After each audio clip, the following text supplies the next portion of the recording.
अस्सलाम वालेकुम जी, कैसे हैं सब लोग? यकीनन सब ठीक-ठाक होंगे और आप सब लोगों को बहुत-बहुत ईद मुबारक हो।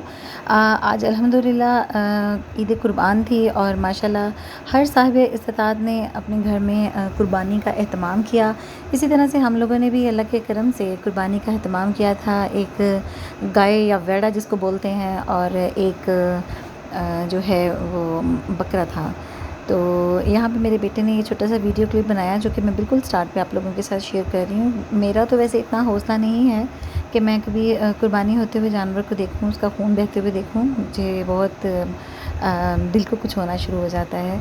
लेकिन मेरे बेटे की बड़ी बहादुरी है कि उसने मुझसे फ़ोन लिया, उसने कहा मम्मा मुझे दें, मैं ये वीडियो बनाता हूँ। तो जनाब अपना व्लॉग जो है वो शुरुआत की है मैंने चाँद रात से कुछ चीज़ों से रात को ही मैंने मीठा बना लिया था। मुझे मीठे में खीर बनाना थी और बच्चों के कपड़े मैंने ऑलरेडी प्रेस कर लिए थे और दूध जो है वो थोड़ा लेट हो गया था। हमारा दूध वाला जो है बहुत देर से दूध देके जाता है। उसके बाद जनाब हाजरा को मेहंदी लगाई है इसकी आपियों ने। मेरे जेठ की बेटियाँ जो हैं वो बहुत प्यारी मेहंदी लगाती हैं, तो हाजरा ने उन्हीं से मेहंदी लगवा ली थी। लेकिन ऊपर आते-आते हाजरा के मेहंदी जो है वो उसके कपड़ों तक लग चुकी थी। लेकिन मेहंदी तो मेहंदी है, उसका कलर भी आ जाएगा तो मेरी बेटी खुश हो जाएगी। और जनाब मैंने आज मेहंदी नहीं लगवाई क्योंकि ईद के दिन मुझे बहुत ज़्यादा काम होता है, तो मुझे लगता है कि वो मद्धम हो जाती है। तो ये है जनाब ईद के दिन का कुर्बानी का जो टाइम था। सुबह-सुबह 6 साढ़े 6 बजे ईद की नमाज़ हो गई थी और नमाज़ के फ़ौरन बाद हमारे घर जो हैं जो कुर्बानी करने जिन लोगों ने कुर्बानी करना थी वो टीम उनकी पूरी आ चुकी थी। तो जल्दी हमारे घर में जो है कुर्बानी का एहतमाम हो जाता है। तो ये भी बहुत अच्छा होता है क्योंकि हम सुबह-सुबह ही गोश्त बन जाता है और हम तकरीबन दिन के 11 या 12 बजे तक तमाम गोश्त जो है उसको तक़सीम भी कर देते हैं और उसके बाद हमें अपने लिए भी थोड़ा-सा टाइम मिल जाता है।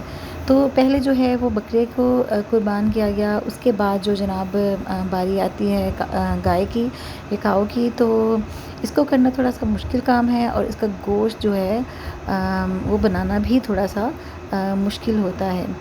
तो जनाब यहाँ पे मेरी देवरानियाँ और जेठानियाँ सब लोग मेरे साथ हेल्प कर रहे थे। तो माशाल्लाह एक गाय का गोश्त बहुत ज़्यादा होता है, उसको बनाते-बनाते जो है तकरीबन काफ़ी टाइम जो है वो गुज़र जाता है। लेकिन अल्हम्दुलिल्लाह जब चंद लोगों के हाथ साथ मिलते हैं तो छोटा जो बड़ा काम है वो भी आसान हो जाता है। हम सब ने मिलके पैकेट्स बना लिए थे और उसके बाद नाम लिख के उनको साइड पे कर दिया गया। अब जनाब जो आदमियों का जो काम है वो इन पैकेट्स को जहाँ-जहाँ भी रिश्तेदारों के यहाँ, अपने हमसायों के यहाँ या जहाँ-जहाँ भी उनको पहुँचाना होगा वो इन्हें पहुँचा देंगे। तो ये तो थी जनाब ईद कुर्बान की तैयारी और कि इसको हमने आज का दिन जो था मेरा वो किस तरह से स्पेंड हुआ। तो मुझे बताइएगा कमेंट में कि आप लोगों का दिन किस तरह से स्पेंड होता है। ईद कुर्बान जो है वो आप लोगों की भी यकीनन इसी तरह से होती होगी। मैं चूँकि जॉइंट फैमिली सिस्टम में रहती हूँ तो इसलिए हमारा ईद का दिन जो है बहुत मसरूफ़ियत वाला जाता है। अभी गोश्त बनाने के साथ-साथ मैं थोड़ा-सा मुझे टाइम मिला था, मैं फ़ारिग हुई थी कि अम्मी और भाई आ गए थे मिलने के लिए। तो बहुत मज़ा आया मुझे उनके साथ छोटा-सा भी टाइम स्पेंड करने के बाद, अपनी माँ को देखने के बाद तो दिन का जो ईद की जो खुशी है वो तो दुगनी हो जाती है। तो अम्मी और भाई थोड़ी देर के लिए ही बैठे थे। अम्मी और भाई के जाने के बाद मेरा काम जो था वो काफ़ी ज़्यादा था। पहले नीचे वाले पोर्शन से हम सब लोगों ने मिल के साफ़ सफ़ाई की क्योंकि आज हमारी कोई हेल्पर नहीं आई थी। आज ईद का दिन था तो वो लोग भी छुट्टी पे थे। और ऊपर आके मैंने जो टीम जो गोश्त बनाने के लिए आए हुए थे जो लोग, उन्होंने नाश्ता किया, चाय पी, तो बर्तन धोने वाले थे। तो पहले मैंने थोड़े से बर्तन वॉश कर लिए और उसके बाद बर्तन जब मैंने वॉश कर लिए तो जिस जगह पे उन्होंने जो चटाई बिछा के गोश्त बनाया था वो भी थोड़ी सी गंदी थी। तो मैंने सोचा कि कपड़े तो मैंने चेंज करने ही हैं तो मैं पहले इस चटाई को भी साथ-साथ धो लेती हूँ। तो ये काम जो हैं वो भी साथ-साथ चलते हैं। ऊपर बकरे का गोश्त जो है वो ऊपर के पोर्शन में मेरे कमरे के बाहर हम लोगों ने इसको किया था तो बाहर का पोर्शन जो था वहाँ से भी साफ़ सफाई हो गई और इसको भी मैंने धो लिया साथ ही। और खाना पकाने की टेंशन मेरी नहीं थी, वो मेरी जेठानी और मेरी देवरानी जो हैं उनकी ज़िम्मेदारी थी, उन्होंने ही खाना पकाया था। तो इस वजह से मैं जो मेरे ये सफाई सुथराई के जो काम थे मैं इनकी तरफ आ गई। इस पे बहुत ज़्यादा टाइम नहीं लगा क्योंकि सुबह-सुबह पहले ही क्लीनिंग जो है डेली रोज़ की वो हो चुकी थी। तो यहाँ से फ़ारिग होने के बाद जनाब मैंने अपने कपड़े जो हैं वो प्रेस किए। मैं बहुत ज़्यादा थक गई थी और एक कप चाय का पिया और उसके बाद मैं थोड़ी देर के लिए लेटी और फिर मैं सो गई, मुझे पता नहीं चला।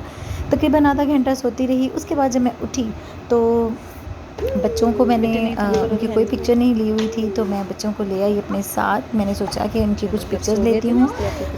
बादलों की वजह से कमरे में काफ़ी अंधेरा-अंधेरा सा महसूस हो रहा था, इसलिए मैंने बाहर ले आई। और यहाँ पे जनाब इनके मिज़ाज ही नहीं मिल रहे थे, बिल्कुल भी मूड नहीं था, काफ़ी ज़्यादा खपा रहे थे मुझे और शरारतें भी खूब अरूज पे थीं। तो मैंने बड़ी मुश्किल से इन लोगों को मनाया कि थोड़ी सी क्लिप्स, थोड़ी सी वीडियोज़ या अपने कुछ पोज़ बनवा लें। इनको मुझे छोटा बेटा मेरा पूछ रहा था कि हमें क्या फ़ायदा है पिक्चर बनवाने का, तो मैं इसको ये बोल रही थी कि जब आप बड़े हो जाएँगे तो आप इन चीज़ों को देखेंगे तो अच्छा लगेगा आपको, आप अच्छा फ़ील करेंगे कि ये हमारे बचपन की यादें हैं। तो जनाब हाजिरा जो है उसका मैंने ड्रेस खुद स्टिच करवाया था, मुझे बहुत पसंद है उसका ये ड्रेस। सिंपल सा मसूरी लॉन के साथ, सिंपल प्लेन लॉन जो है उसके कॉम्बिनेशन के साथ मैंने इसका ड्रेस बनवाया था और मेरे बेटों ने दोनों ने शलवार कमीज़ पहनी हुई है। This could be good for me. Lately I was feeling like I need a purpose. But when you talk to me, give me the impression तो that जनाब ये थी मेरी छोटी सी एक ईद के दिन की रूटीन। कोई ख़ास किस किस्म का कोई एहतमाम नहीं था कहीं जाने का आज, क्योंकि ईद का फ़र्स्ट डे जो है वो हमेशा मेरा घर में गुज़रता है।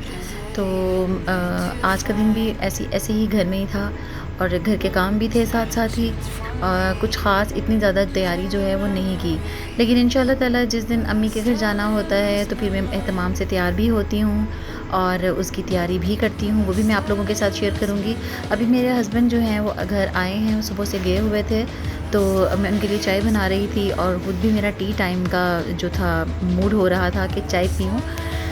और जनाब साथ ही साथ चाय के साथ मेरा खीर खाने का भी दिल हो रहा है, क्योंकि मैंने कल से खीर चखी भी नहीं है। तो चाय लेके मैं जा रही हूँ अंदर। जब आप किचन में घुस जाते हैं तो किचन आपको कहता है कि अब मेरे पास से दूर मत जाएं। तो मैं अभी फ़िलहाल किचन से दूर जा रही हूँ अपनी चाय लेकर। तो मैंने आज पहना हुआ है जी लाइट ग्रीन कलर का सूट। ये मेरा सो कमाल का सूट था, पिछले साल का है और स्टिच मैंने इस साल करवाया है। अब मैं खा रही हूँ साथ साथ खीर और मज़ा आ रहा है मुझे। आप लोग भी मेरी वीडियो को देखिएगा ज़रूर, लाइक कीजिएगा, शेयर भी कीजिएगा और इसे सब्सक्राइब भी कीजिएगा।